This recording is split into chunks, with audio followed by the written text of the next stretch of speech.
You're watching Economics Amplified, the latest thinking on the biggest issues from UChicago's Becker Friedman Institute.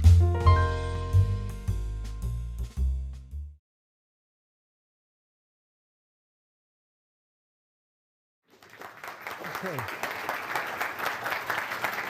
Thank you. All right. Can I be heard? Yeah. Great. Okay. All I have is pictures, so I'm going to get to say some words before I start. I'm going to talk about the current recession because an economist can't stand up in front of a general audience and not say anything about the recession in this situation. It's a very serious issue. But I want to start out with some evidence on long-term economic growth to kind of set a background for the discussion of this recession. I don't have anywhere near a full hour's worth of material, and we can talk about, my career or economics as a career. I mean, I'm open for questions on anything, but I thought it would make a better discussion to get some data in front of us. Economists love data. Get it in front of us and talk about some substantive questions just to start the ball rolling. So here's the blue curve here is gross domestic product per capita in the United States from 1870 up to more or less the present. I'll tell you about the red curve in a minute. But the data here are the blue curve.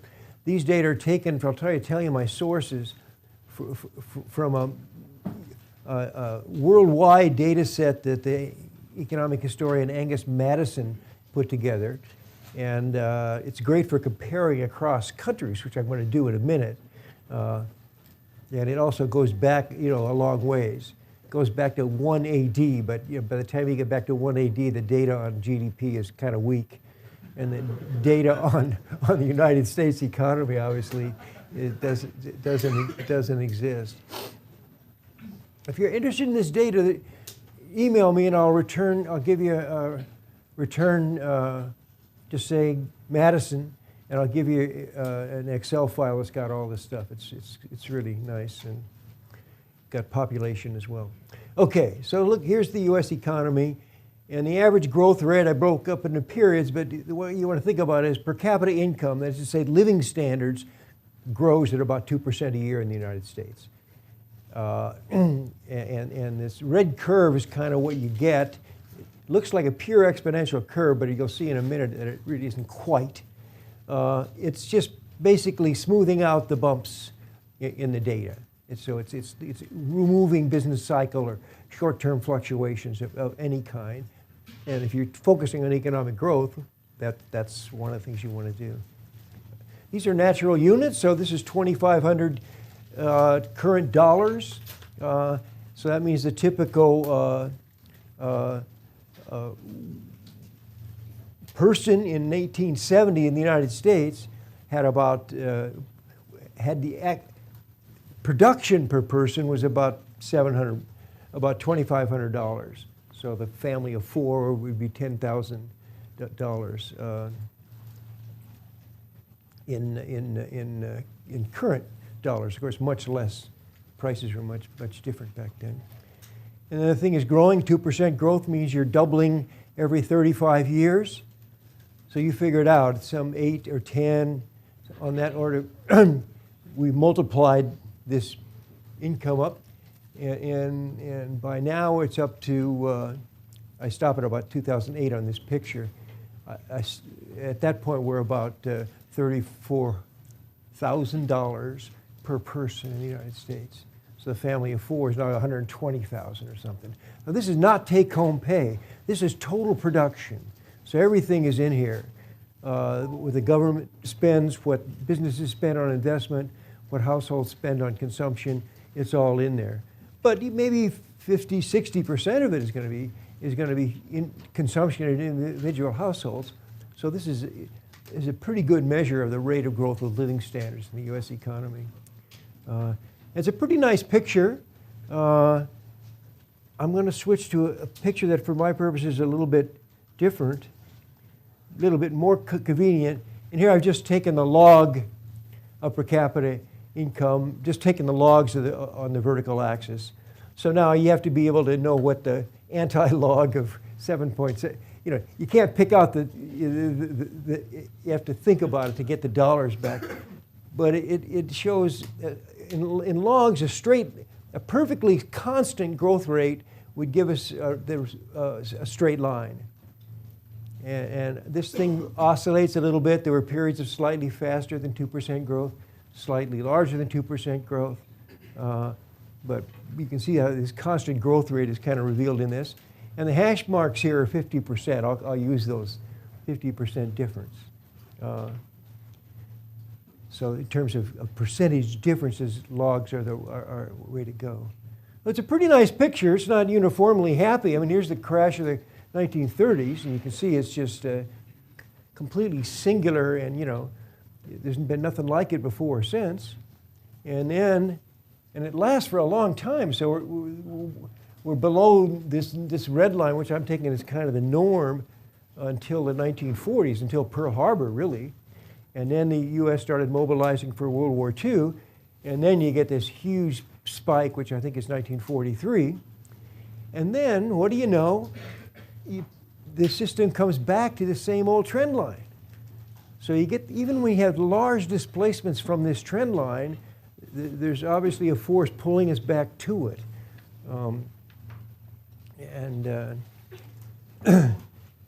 Now, what do we say about this? This is an achievement of capitalism.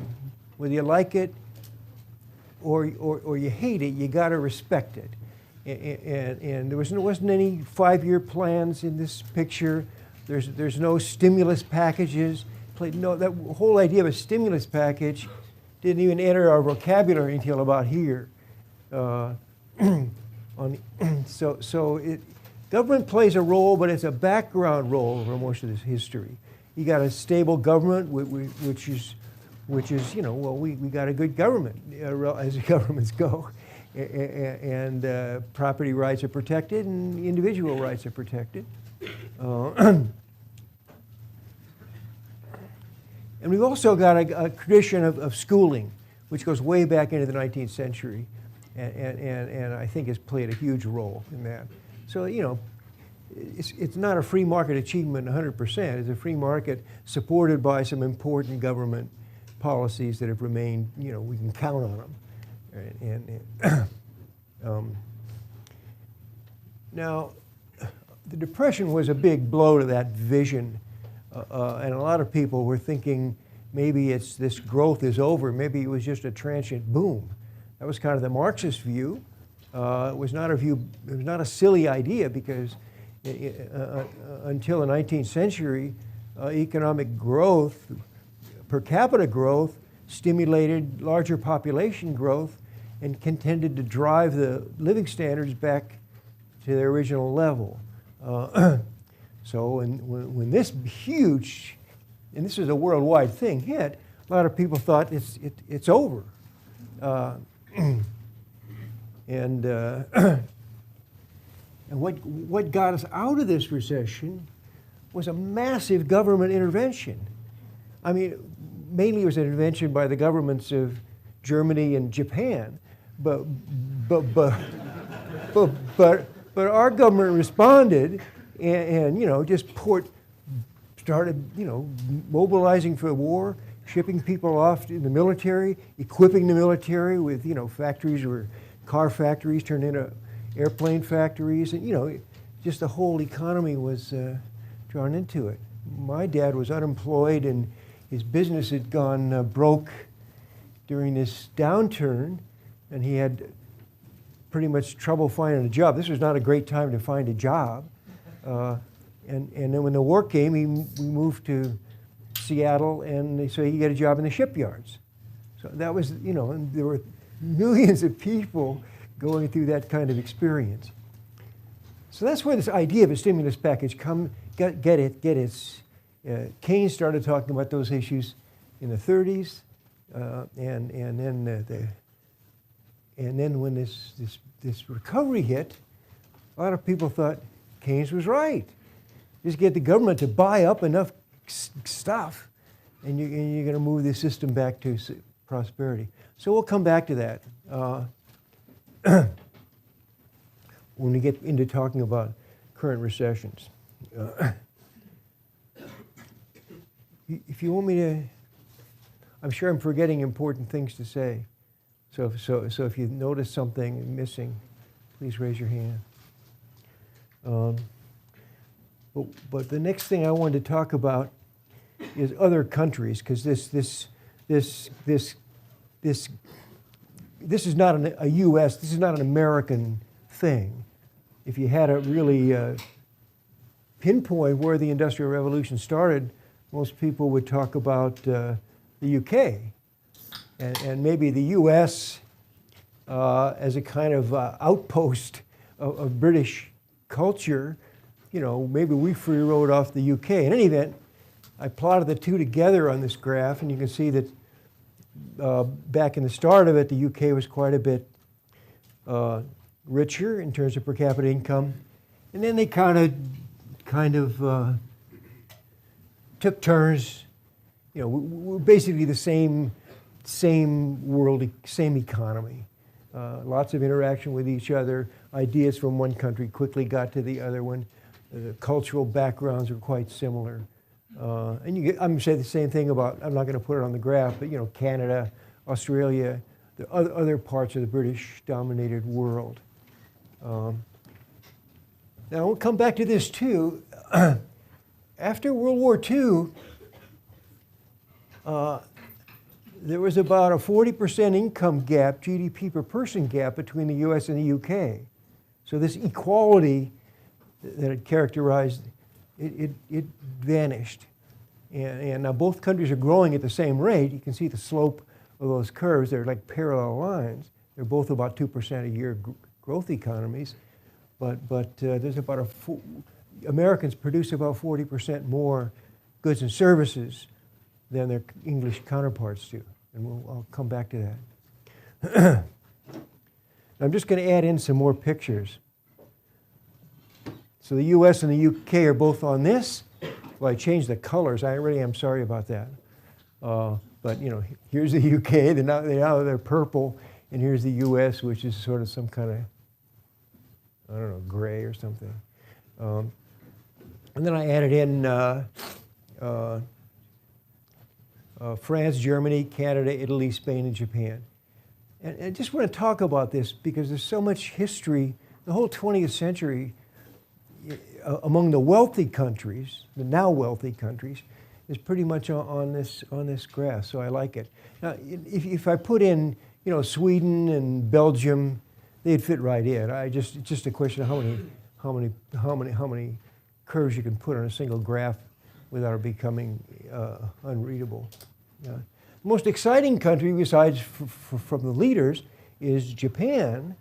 Now, Japan, this income, you got to, again, natural units. This is about maybe $700 income per Japanese per person in 1870, and that's about I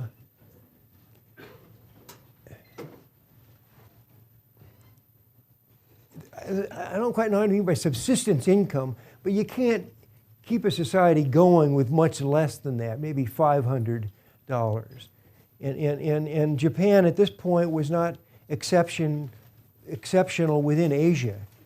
All the great agricultural societies, which Japan was mostly agricultural in these days, you know, China and India, Japan was just, they weren't, in terms of production and economy, they weren't an exception. But what was exceptional, and this is the Meiji Restoration, where the Japanese government, new Japanese government, made a conscious effort to incorporate as much of Western technology as they could without sacrificing their own culture. I mean, it was not, it was never a colony of the West, and they did it their way. But they did it, and they started growing and slightly gaining on the West. This may not look too big, but I understand if I plotted China and India on this curve, they'd just be, there was no economic growth in these countries. The whole colonized world, things happened in 1960.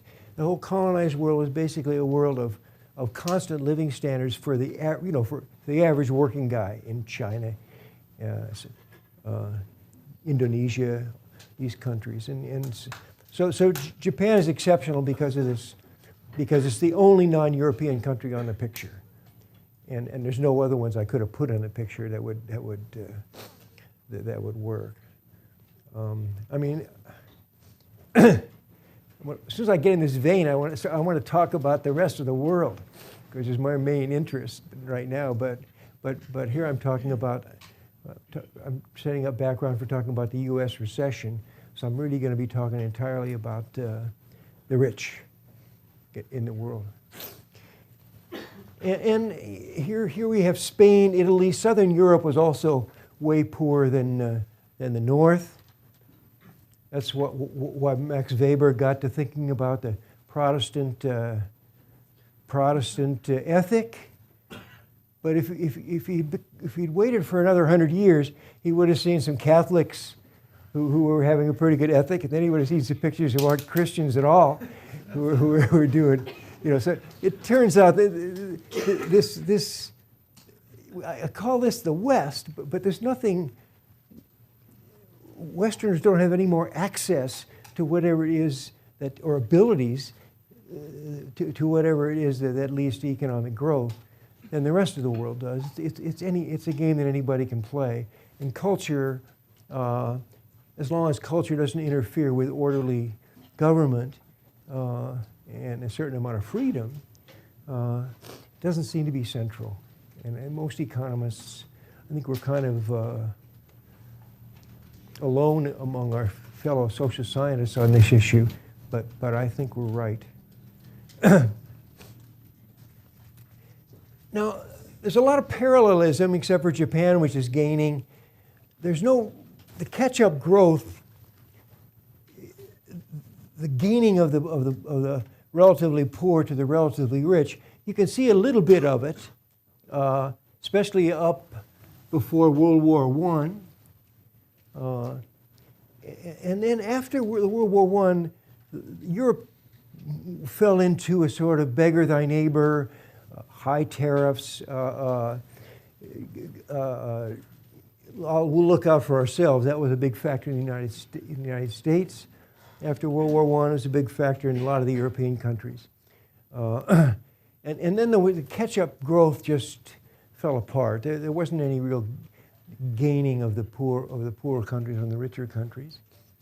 Then you have the war, which has this huge, you can see the losers. Japan, Germany, and Italy. Spain was a loser too, but they got blasted in the 30s. You couldn't wait for the 40s to destroy their economy. And then you see the winners, like us, the British, the French, Canadians. But after the war, it was really a very statesmanlike. The winners agreed this was not a time for revenge on the losers. It was not a time for every country for itself, and really focused. You think about the European Common Market. That was a within Europe, hugely. But the European Common Market wasn't. They didn't set up tariffs against us and the Japanese. So basically, it's a free trade economy for free trade world for everybody on this picture. And it's a capitalist world. I mean, when I say the winners got together, I'm not talking about the Soviet Union. And then you can see what happened. It's just one of the most dramatic period from like 1950 to the 1970s. Just this tremendous compression, and where Japan had a miracle, Italy had a miracle, Spain had a miracle, And then the countries that had already been pretty rich, like the Germans recovered quickly, but you know, they kept on going too. So everybody's growing. Now all these people are going way faster than 2%. Obviously, you can't catch up to somebody that's growing at 2% unless you're growing faster than that. Japan had a long period of maybe 8% per capita income growth. Now other countries have done that too, like South Korea and Taiwan. But it can happen anywhere. But this is. And the final thing I want you to notice is that something happened to this compression somewhere around 1970. And from 70 on, you see this among these countries, all of which are highly successful countries, but they're basically parallel lines. We thought the Japanese were going to catch up. They didn't, and the Europeans. So this picture I showed about the gap between America and UK is sort of a gap between America and everybody else. It's a little bit different from country to country. So I want to talk about that later on too. It's not well, I want to talk about it. All right. I'm going to switch to say a little bit about recessions. But I'm going to get back to this picture, these pictures. All right. Let me just. You really can't see, because you can't miss the Great Depression and the war, but it's hard to see these little wiggles around the red curve in sort of normal times. So what I did was I just subtracted off the red curve from the blue curve to get sort of deviations from trend, where trend is that red curve. So and when you do that, you get this picture. And again, you can't miss. This is 1933, where the U.S. economy is 30% below trend. And they were starting in 1929 for 10% above trend. So this is just, there's nothing like this there's no war, there's no natural disaster. All of a sudden, these hugely productive people cut their production by 40% over a course of 4 years. And then the war snapped back. Now, after the war, before the war, you're sort of talking about, for normal recessions, something like plus or minus 10% deviations from trend. Here, just way outside those limits. And then here, it's like plus or minus 5%. So the post-war period, the recessions became, who cares? You know, everybody in the world knows about 1929 and 1933. But ask your parents or yourself, what were the peak dates and the trough dates in the U.S. economy? You know, no one can, even if you're an economist, you can't remember.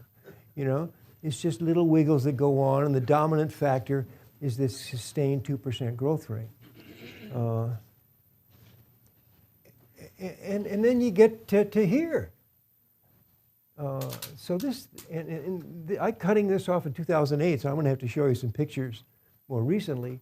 But this is a big time. It's not the 1930s, but there's been nothing like it in the post-war period, either for the depth or the duration of this recession. So when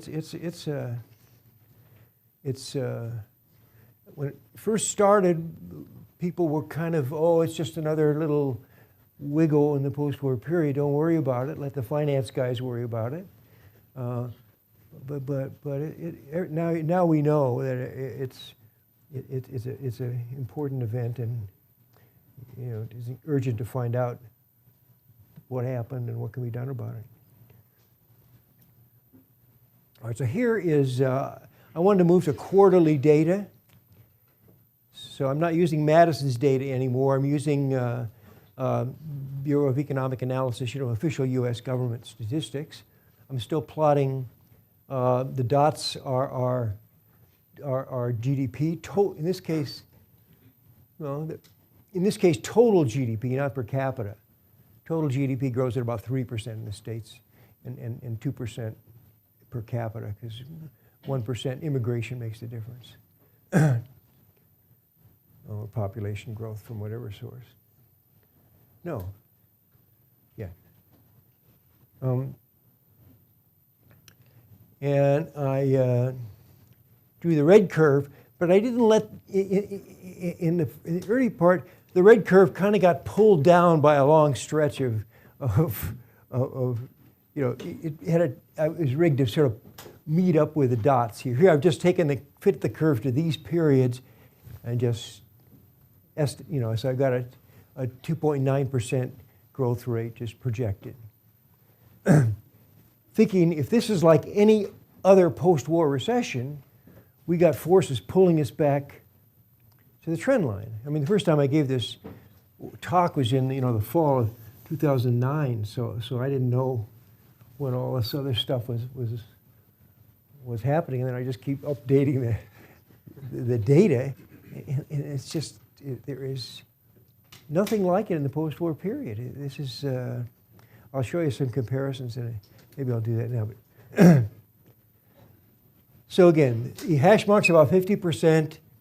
So by the peak, we are about a little over 10% below what I'm calling the normal line. And then we're not gaining. In fact, we're losing ground. Not because we're not growing, but because we're growing smaller than the 2% growth rate that's I think of as normal, 3% growth rate I think of as normal. But maintaining the growth rate when you're down on the bottom means you never recover. That's why unemployment rates haven't gone. We've been growing, but unemployment hasn't been coming down any sizable amount because there's, we're still in a recession. If you're going to recover from a recession, you have to go faster than 2%. And I don't know why I call this the recession of 2007 to 2012. I was going to put a question mark after the ending, because we don't know when. There's no clue in these numbers that there's any tendency for this thing to end. I think there is, but there seems to be offsetting tendencies or something. I don't want to talk about this for a moment. That's the same picture.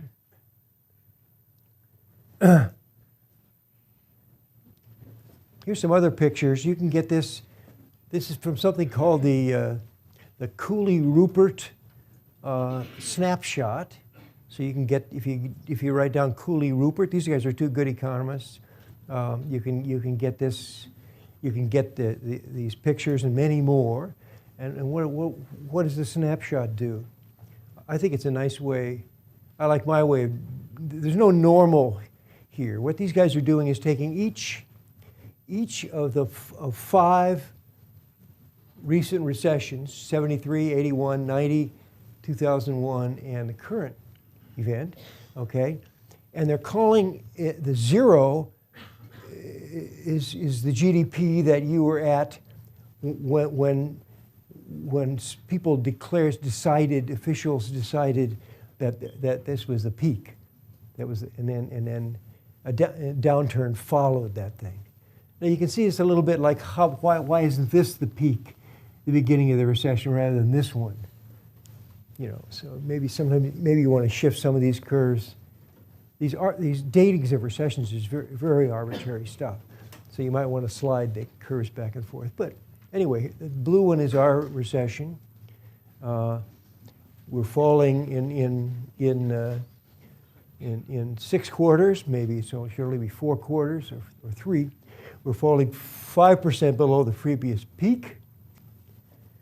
And then 16 quarters, 4 years later,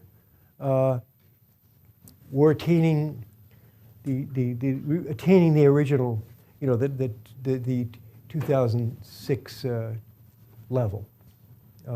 See what I'm saying? My pictures look different because I'm doing things relative to a trend. This is 4 years. We should have been growing at 2% or 3% a year. So we should have been 12. We should have been at plus 12, not at 0 after those 16 quarters. And in fact, if you look at all these other curves, that's exactly what they are. They returned to the growth trend, more or less. 12%, so it's plus or minus 2 for all these previous recessions. And it just didn't happen in this recession. It's a real outlier. It's a different event. I mean, some of these events, I think people just declared this a recession because they were getting bored and waiting for a real one. So they said, well, let's call this a recession. But these two are all, this is the one we're in right now. No one belittles that one. This yellow curve is the Volcker recession that occurred early in, late Carter, early Reagan years. And it was also a serious bigger downturn than normal, but then it took off, and by 16 quarters later, you're ahead of the trend line. So it's and then this is this 1973 cycle is similar. So we've had this recession isn't strikingly different in the fall, in the low points from other recessions, although it is the biggest. But what's striking is the absence of a recovery. That's kind of typical. And again, I want to show you one more Cooley-Rupert picture. And they do this for business investment, okay? Investment in capital goods and construction. And now, here we're not talking about minus 10, we're talking about minus 30%. But you can see that in all at least the 3 serious recessions, investment takes the biggest hit. People maintain their living standards as best they can during a recession, but business firms don't take big new initiatives, or until something happens. And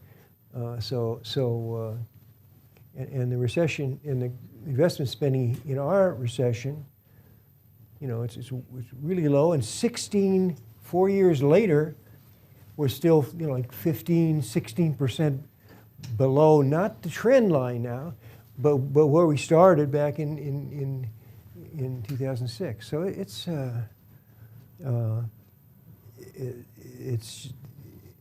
business firms have just stepped out of the system for a while or something.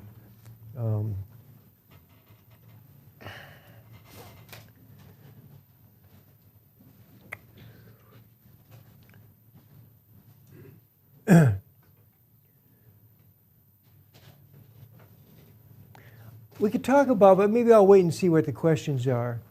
Sort of how did this happen, and what role did the banking crisis play, and so on. It played a huge central role, in my opinion, but I think that problem was kind of resolved early on, and something else is prolonging the depression. So I'm going to go back to this picture. So we've returned to 2%. We're still a 2% growth economy, just as the UK was after World War II.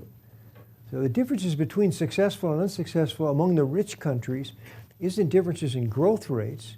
We're all around 2%. We settle down to around something like 2% growth rate. But it's the level. And so now what do I think about the United States? Now I'm getting into speculation, but I'm going to speculate as I please. After World War II, the British economy had a labor government, a socialist government. They nationalized a lot of industries. They set up government-run medical system, socialized medicine. Unions had a much more central role in it was the labor government. I mean, so they won the election, so of course they had a more central role in governing the system. And the British just went much deeper into the welfare state, much more wide role for government compared to their own history and compared to the United States. And I just believe that had something to do with that gap, and I think this has something to do with the gap. There's evidence on this between the United States and the rest of Western Europe. Now, the gap between the U.S. and Japan is a different story because the Japanese, like us, stayed away from extremes in the welfare state. But I'm thinking that something is going on today is, and because none of us really knows, are we going to head from the blue curve down to the red curve? Is that what we're doing? In that case, it's more than a transient recession. This was not a temporary thing for the UK. It's their history for the last 60 years. So I talk about trend lines, returning to trend lines, but there's nothing magic about that. The British never returned to their trend line, and maybe they will, but they haven't so far. A lot of the other European countries have not. If we're going toward a European, a more European-style welfare state, then I guess we're going to have to pay the same price that the Europeans paid. Now, we haven't done it. Even Obamacare is not really in place yet. You know what I mean? So that's why I say this is speculation. But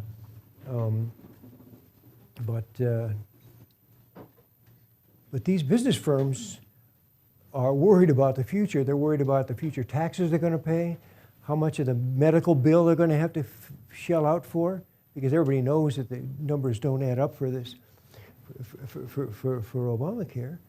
You know, so the question is, if I launch a project going to pay off 10 years down the road or 5 years down the road, how much of those returns are my shareholders going to get, and how much is going to go to somebody else? There's no question that's a concern. Now, but whether these guys are right about that, you know, I don't know. We shall see. Okay. Now, don't take any of this as some established facts that every competent economist knows about. The data are data. I didn't make them up. The interpretation is mine, and anyone who anybody can chip in on that. We don't really have a well agreed upon analysis of depressions that we economists share. So there's no reason for you guys to let economists push you around on how you feel about this recession. But I did want to talk about how I feel about it. Okay. Any questions or comments? I hope there is. Yeah. So you talked a little bit about how, like, economic historians in the 19th century, saw that, productivity growth would led to more population growth, and so that kind of voided out the rise in economic prosperity per capita. And so what kind of fundamental underlying changes caused that trend to change? Yeah, that's a great question. How does that relate to the fundamentals of the economy? That's a great question. Do you guys read the Communist Manifesto now? Okay. I mean, that's a I remember reading that when I was an undergraduate here. You know, I still go back and reread it. I mean, most of Marx is completely unreadable. But the Communist Manifesto is beautifully written and just carries you away. And the first part of the Communist Manifesto is about the achievements of the bourgeoisie, the achievements of capitalism. So Marx, more than any other 19th century economist, saw that something had happened. I mean, Ricardo and Smith, there's nothing in Wealth of Nations or in David Ricardo's work which talks about sustained economic growth. year in, year out changes in living standards. They were talking about some countries being different from others, but not widening gaps. I mean, Adam Smith talked about whether the ordinary Englishman was better off than the African king. I don't know how that's a tough call to me, but he said they were about the same. But it wasn't, what happened was the gap just kept getting wider and wider. And Smith didn't, how could he have seen it coming? Malthus was not only an influence on these guys, he was a great scientist, and his theory of population and income fit the data of that time, and the kind of data we had, but fit the evidence of that time very well. It was a good theory, and David Ricardo put it at the centerpiece of his economic theory. And David Ricardo Marx is the economics in Marx is all Ricardo. This class struggle, that's what Ricardo described. But a lot had happened in the 50 years between Ricardo's writings and the Communist Manifesto. And Marx saw it all and saw something was going on. But here's what he thought. He's a Ricardian, he's a Malthusian, that the working class people who are getting better off, that can't last. That population growth, we're going to return to some Malthusian equilibrium, and the only people benefiting from it are going to be the landowners and the capitalists. And so that was the picture he saw of the world. I don't think it was bad reasoning from the point of view of the economic theory of that day. Now we look back on it with hindsight and say what an idiot the guy was. But believe me, nobody else was doing better in the middle of the 19th century. But it didn't persist. I got so excited about Marx, I forgot your question. Oh, so I just wanted to ask, what led to that change? Yeah, why didn't the Exactly. Malthusian dynamics take over? I think that's a. Again, I'll give you my opinion. I'm an economist. I have an opinion on everything, but this is a controversial as well. This is sort of Becker's. When an animal population or for centuries, a human population, something good happens to it, like the glaciers recede or something like that. More arable land becomes available for human cultivation. People flow into these areas. It's rich. There's lots of land, and think about the settlement of the United States. But then as population grows, you get this Malthusian force driving you back to the original thing. So why not for capitalism? Anyway, people like to have more kids, and one of the things you do when you get richer is have more of them. They're great guys to have around. Even if you don't put them to work in the mill, until they're at least 8 or 9 years old.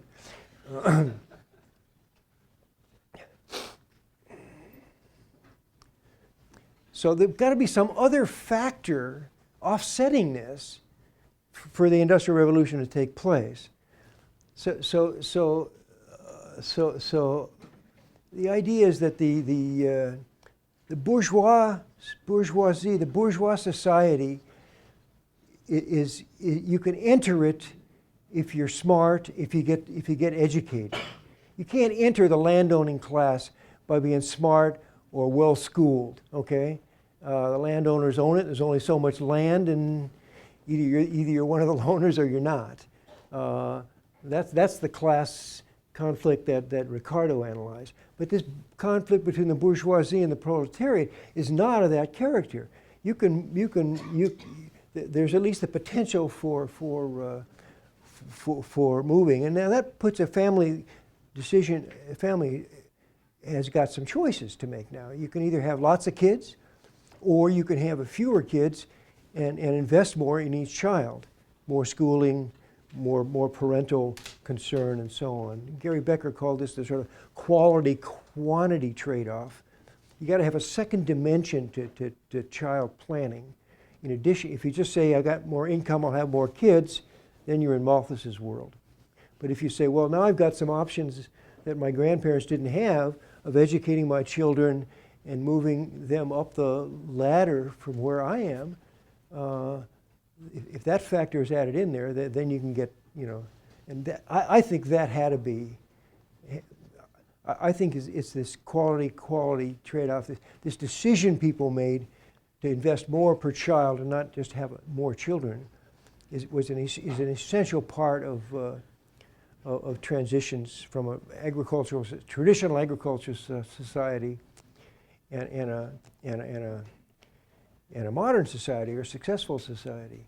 Now, people call this the demographic transition, the transition from when more income ceases to mean more kids and means more income per child. And that's taken place in all the countries you saw in the earlier graph. And if you look around the world, Nigeria is now 170 million people. They were just yesterday, it was I don't know, 100 million. So Nigeria is benefiting from their participant in the modern world, but it's playing out in terms of bigger families. Now I think that's going to change, just because we all went through it. Remember when Mexico went through it? Typical families in the United States and colonial America had 10 kids. Or, there was land was out there, it was free, a whole world there was no limit. So it wasn't a question of having the family farm and only one person can get it. So that Malthusian forces still exist, but they modern education-focused society rewards those who don't go all the way. So I think that's the key difference. And it wasn't that there's a lot of new technology in the industrial, but there's been new technology, forever. And the domestication of animals and the invention of metallurgy and so on, those were great inventions and made people more productive. But they didn't they didn't raise living standards. It all came out of the Malthusian population. So it's not that inventiveness began in the 18th century, but it's that the social structure or something altered in such a way that the inventiveness had different consequences. So if that's true, it answers your question. Yeah. If it isn't, then we got to keep looking. Yeah. In your opinion, what role should the government take in recovering from a recession like this? Well, that's definitely not a known thing. But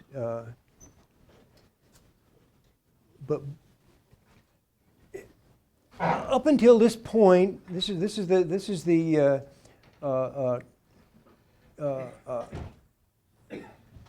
the fourth quarter of 2008 took us from here to here, and the first quarter of 2009 took us from here to here. Up to this point, I thought this was just another one of these minor recessions involving nothing special on the part of government. But this is when Lehman Brothers collapsed, and maybe people expected the Fed to bail them out. But anyway, it scared everyone. And everyone just rushed into cash, held on to cash. It just sucked all the liquidity out of the system. And this kind of financial crisis, it looks a lot like the run on the banks that occurred in the 1930s, which Milton Friedman thought was the trigger for that recession. And what should have been done in the 1930s, if people need the Fed could put more liquidity into the system anytime they want to. It's one thing that's easy to do, and the Fed didn't do it. And in this case, the Fed did. So the bank reserves, which is what the Fed controls, before Lehman failure was about $40 billion. And this is late September, and by Christmas it was like 800 billion. So Bernanke just put out, multiplied the reserves by 20 or something. Huge influx. And by early 29, this credit freeze, this panic, this rush to liquidity, it halted. I mean, it didn't get better that fast, but it didn't get worse. So this is the phase at which we did way better, I think, and Friedman would have thought, and Bernanke thought, than they did in the 1930s. Okay. Now that story, I think it's a pretty good story for why we didn't keep going down at this point. As you saw how we went down, kept going down in the early 30s. That didn't happen for this recession. But the lack of a recovery, this is not a liquidity problem. Banks are holding massive amount of reserves, way more than they're required to hold. Corporations are sitting on lots of cash. Interest rates are low. So I mean, if anybody wants to launch an investment project, they got the cash on hand probably. If not, they can borrow it from the banks, or there's no liquidity problem that's holding the system back now. And yet the system stayed down. So somebody, that's kind of where my story ends, or I get back into the fears of the business world that this is a wrong time to invest. I don't know. And that also, the 1930s lasted a long time for what may be similar reasons. Yeah, somebody. Thank you very much for your lecture. It's been very enlightening. I would like to ask you, what would you say has been the relationship with the American deficit in this long-term history of economic growth and its relationship with this slow economic recovery? Yeah. Well, I sort of listed some things that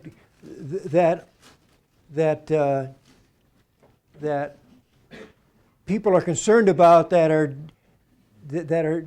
depressing investment, and I should have put that on the list, shouldn't I? Maybe I should have put that at the head of the list. I mean, this deficit is going to have to be dealt with. It's going to have to be dealt with in part by taxes, and then nobody quite knows yet who's going to pay those taxes. The promises for medical care, based on over-optimistic, I believe, and everyone believes, I think, estimates of what costs are going to do. Somebody's going to have to fill in that gap, either cut back on medical services that were promised, or get somebody else to fill in the dollars. Maybe that'll be University of Chicago may be, you look for companies that, so I think that's very much related. Now I think that there's a lot of good ideas about what to do with this deficit, but they're not going to, as long as the whole thing is unsettled, and it's obvious this can't be settled now within the middle of the election year. I mean, we never do that, so it's a question of waiting till next spring. Then we'll see what happens. I mean, there are good ways out of this, but I don't think the Obama administration found them. Focused on short-term stuff, but the investment stuff doesn't depend on short-term issues. It doesn't depend on postponing the Bush tax cut for a couple more months. These guys are concerned about projects that are going to start paying off 5 years from now. And what they want to know is what kind of taxes are we going to be paying then, and so on. I think that's what's central. I don't know. It's a complicated question. Yeah. Do you think that Romney has a better suited economic plan? Well, he's keeping it pretty well to himself. I don't know. He's got some good advisors. So, if you ask me, does Glenn Hubbard have some good ideas, or Greg Mankiw, I'd say, yeah, sure. Those guys, I want those guys in charge. But that's not what this campaign is about, that's for sure. Yeah. Going back to the deviations between the U.S. and Great Britain, and I don't have any of the data in front of me, Do you think that any of the deviation between those two, and especially the 30 years of stagnation for England, could have been due to the destruction of England's empire? I think that probably helped. I wouldn't call it stagnation, first of all. Sorry, between 1900 and 1940. Well, that was a rough time for a lot of us. I mean, you hear, this is. It just looked like it flatlined. I don't think the colonial age. I remember talking this in Japan. Saying I think the Japanese got more out of Korea in the modern period than they did back when they were colonialists running the show. You know, these colonial relationships, they were bad for the colonized people, and they weren't that good for the obviously a subset of people in Japan and Britain made big bucks in South Korea, in Korea or India or Africa. There's no question some people got rich off it. But in terms of the overall living standard, which is what we're measuring here, I don't think the colonial thing, I think it was probably good to get rid of it. And it's certainly good for the colonized countries, which started to grow.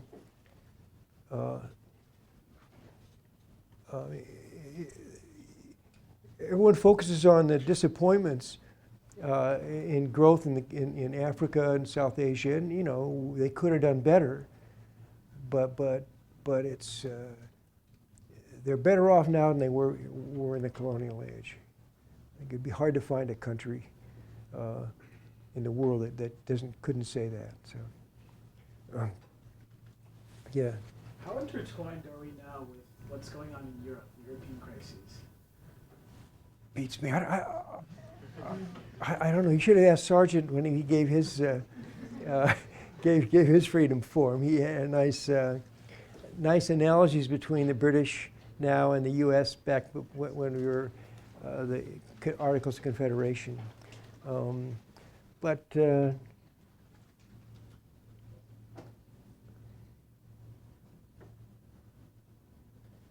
It's certainly, U.S. is a big operator in this world. We're big buyers. And so it's going to hurt people in other countries. A U.S. recession, one as long as and deep as this one, is going to affect people all over the world. But the British financial system, I don't really understand it very well at all. Like, I don't understand why it would matter to anybody if Greece got out of the Eurozone. You know, there's a faction in Europe that thinks we ought to have they ought to be more centralized in a single government. But I thought the whole Eurozone was set up so you could have a good monetary policy without a single government. It worked great for a while. I don't know. I don't think it's tied up with us. Our financial guys, those guys are all tied up together because they're all investing in the other guys. You know, it's just a single world of financial world.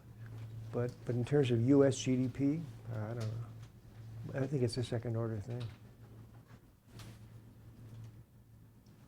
I don't know. Lars might. I'm getting a little outside of my territory here. Yeah. Okay. If you were to just speculate, what do you think would have happened if the government engaged in like no fiscal or monetary policy to try to correct the recession of 2008? Do you think it would have resulted in something like the Great Depression? I thought the yes and no. I think there's a Federal Reserve action, and you can maybe throw in TARP and I think that stuff stopped a recession that could have gotten a lot worse. Okay, and I think probably would have gotten a lot worse if they just told the bankers, well, you guys are on your own. I mean, people were really going under at that point.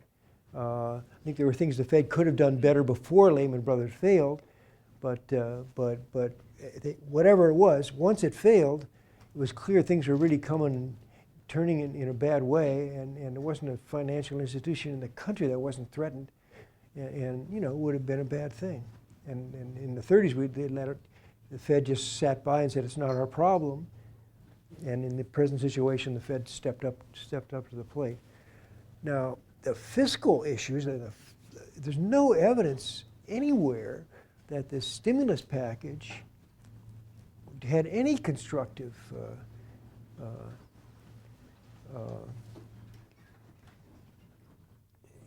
and it hasn't been, there's no evidence from the past that you need a stimulus package to get back to trend, and there's no evidence from the recent past that our stimulus package did anything at all. So now, is there something they could have done? I mean, some people say, oh, they should have done it 3 times as much, but you know, I think that's a little weak. If you can't tell any effects from near $1 trillion injected into the economy, then I think you better think twice before you recommend tripling it. So yeah, I don't. In terms of economic theory,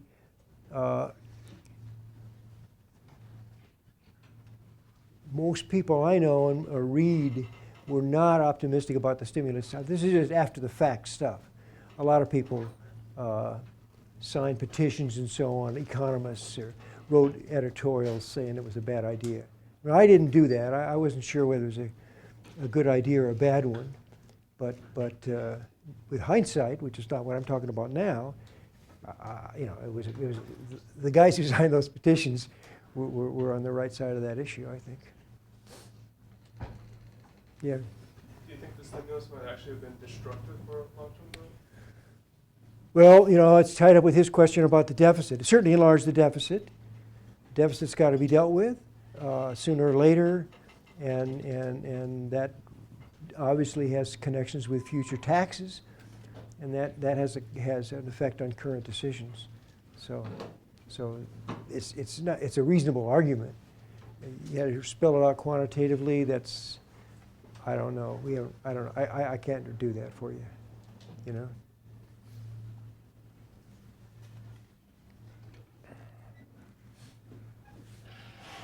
Is there something specific that Japan did after World War II to increase the rate of GDP growth that you think the U.S. could do now? No.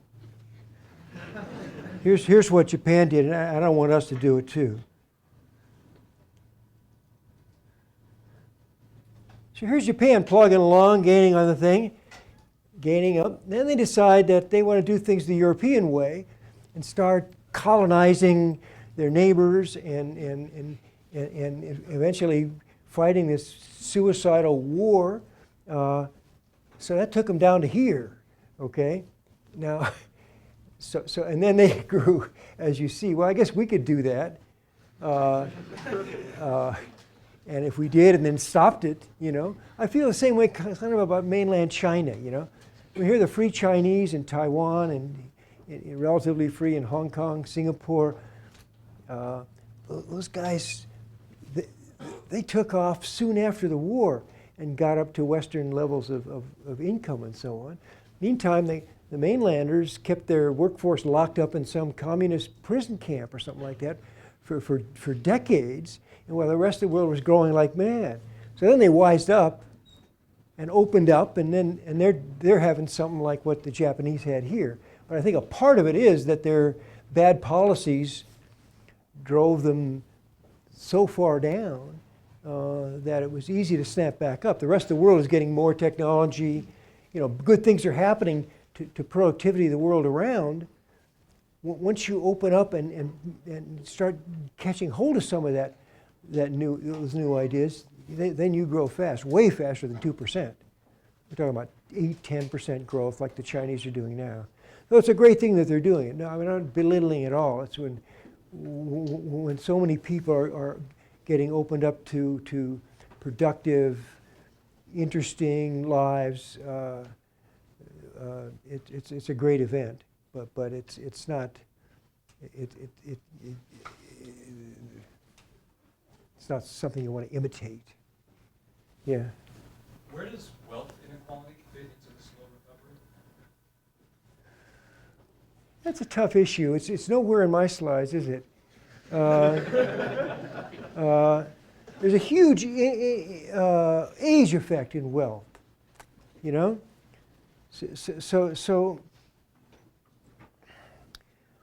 So a lot of this talk, and not all of it, but a lot of it is just we say soak the rich. You're just saying we ought to soak the old. I mean, I didn't have any money 30 years ago, and now I'm pretty well off. My kids some of them are struggling. My grandkids they're just trying to get out of school, so they're. So if you start looking at the income inequality difference between the Lucas family, there's a pretty big differences.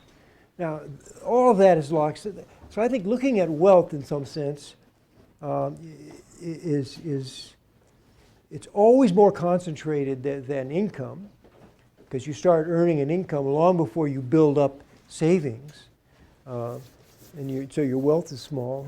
I think to me, it's better to look at living standards. But of course, there's lots of income I mean, we're far from an equal society in terms of living standards, too. So, I don't know.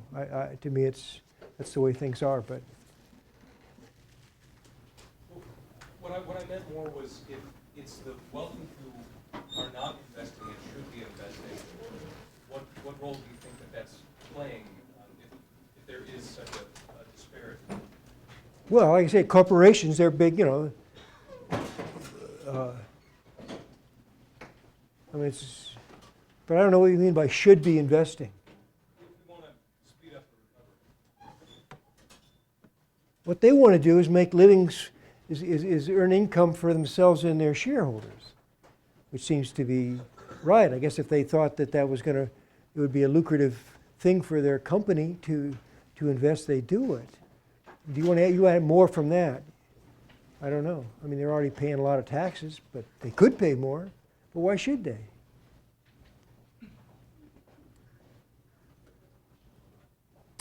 I don't think it's a responsibility of someone to invest in a project that they don't believe in. I know the government's subsidizing a lot of this stuff, but I think that's more, wind farms and that kind of thing.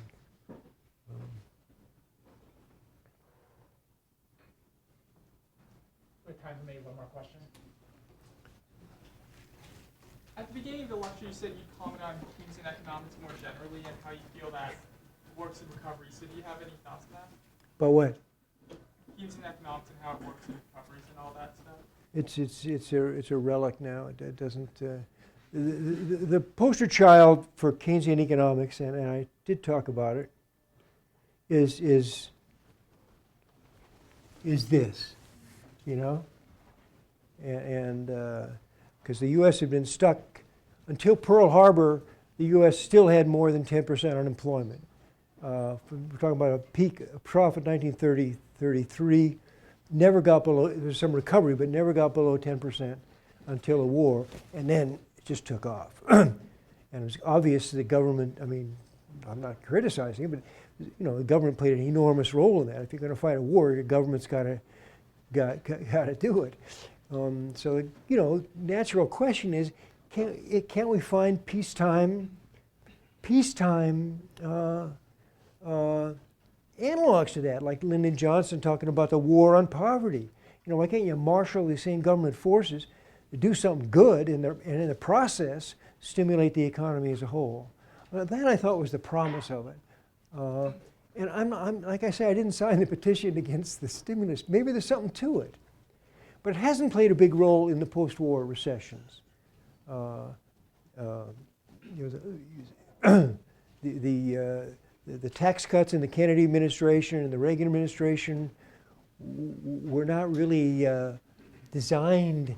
They weren't massive government projects or anything. They were designed to stimulate investment by tax cuts, and they did.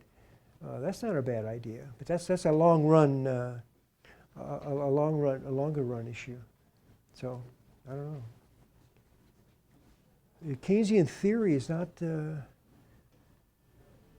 It's more. You want to think about more like a Keynesian beliefs, or when the administration proposed the stimulus package, and it had a lot of estimates about how much it was going to affect unemployment and so on down the road. They're sort of embarrassing now. But no, within the economics profession, no one knew what the hell they were talking about. Where did these numbers come from? They were not. There was nothing in the literature or that seemed to back them up. Robert Barrow did some very nice. I mean, you couldn't. What the hell were they talking about? So I think it was kind of a stab in the dark, and it missed.